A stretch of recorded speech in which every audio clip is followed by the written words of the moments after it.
Mymensingh medical college হাসপাতালে গত ২৪ ঘন্টায় শিশু ওয়ার্ডে হামে আক্রান্ত হয়ে ২ শিশুর মৃত্যু হয়েছে। চলতি বছর এই নিয়ে হামে মারা গেল ৫ শিশু। ৩টি আইসোলেশন ইউনিটে ভর্তি আছে ৬৬ জন রোগী।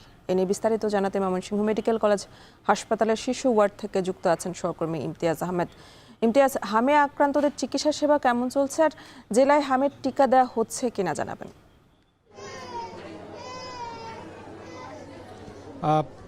ময়মনসিংহে কিন্তু সারা দেশের মতো হামের যে প্রকোপ সেটি কিন্তু ক্রমান্বয়ে বেড়ে চলেছে। ময়মনসিংহ মেডিকেল কলেজ হাসপাতালের শিশু ওয়ার্ডে আমরা সকাল থেকে রয়েছি, উপচে পড়া ভিড়, রোগী বাড়ছে, চাপ সামলাতে কিন্তু হিমশিম খাচ্ছেন ডাক্তাররা।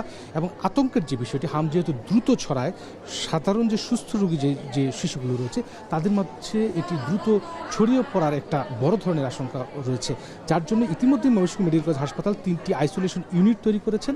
এবং যেহেতু রোগীর চাপ বাড়ছে, কালকে থেকে তারা 8 তলায় স্পেশাল ইউনিট তারা এই হামের জন্য তারা তৈরি করছেন। এবং আমরা জানতে চেয়েছিলাম এই মুহূর্তে কেন আসলে এই হামের প্রকোপ বাড়ছে। তখন ডাক্তাররা যেটা আমাদেরকে জানাচ্ছিলেন যে আগস্ট পরবর্তী সময় থেকে 5 আগস্টের পর থেকে বিভিন্ন সময় আসলে টিকাদান কেন্দ্র দেওয়ার ক্ষেত্রে যে ধীরগতি এবং টিকাদানের যে ব্যাহত হওয়ার কারণে কিন্তু এই হামের প্রকোপটা ব্যাপক হারে কিন্তু বাড়ছে এবং প্রতিনিয়তই বাড়ছে।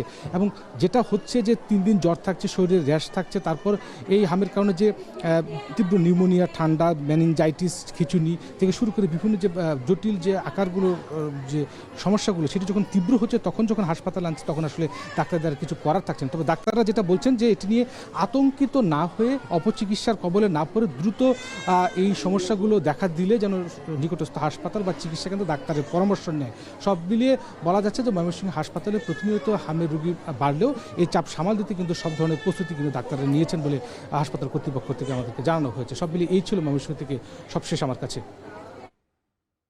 ময়মনসিংহ মেডিকেল কলেজে বাড়ছে হাম আক্রান্ত রোগীর সংখ্যা, সে খবরই জানাচ্ছিলেন সহকর্মী ইমতিয়াজ আহমেদ। আর